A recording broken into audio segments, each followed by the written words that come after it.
প্রিয় বন্ধুরা, আসসালামু আলাইকুম। যে আজকে আমাদের আলোচনার বিষয়বস্তু হলো বাংলাদেশের সমুদ্র বিজয়।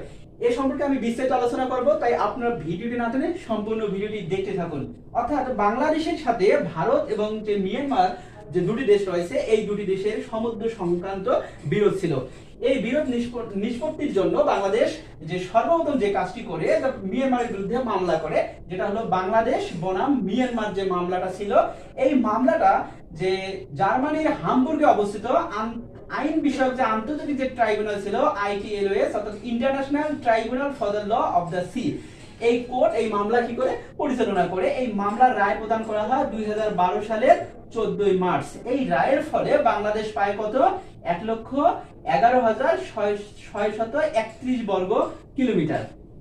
পরবর্তীতে দেখা যায় যে বাংলাদেশ ভারতের বিরুদ্ধে মামলা করে, অর্থাৎ বাংলাদেশ বনাম ভারত যে মামলাটা ছিল, এই মামলাটা নেদারল্যান্ডের যে হেগ শহর আছে, এই হেগ শহরে অবস্থিত স্থায়ী সালিসি যে আদালত, পার্মানেন্ট কোর্ট অফ আরবিট্রেশন, এই মামলা পরিচালনা করে এই কোর্টটি।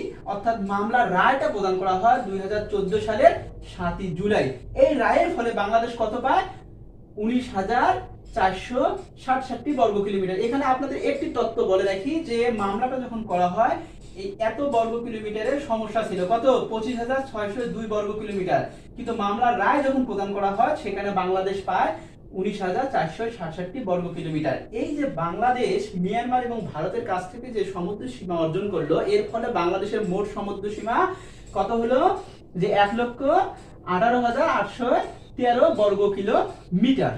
যে প্রিয় বন্ধুরা, তাহলে বাংলাদেশের মোট সমুদ্র আয়তন কত? 1,18,813 বর্গ কিলোমিটার। প্রিয় বন্ধুরা, আমার এই ভিডিওটি যদি আপনাদের ভালো লেগে থাকে, তাহলে অবশ্যই আমার YouTube channel philosophy point subscribe করবেন এবং পাশে থাকা বেল বাটনটি ক্লিক করবেন সবার আগে নিত্য নতুন আপডেট পেতে। ধন্যবাদ সবাইকে।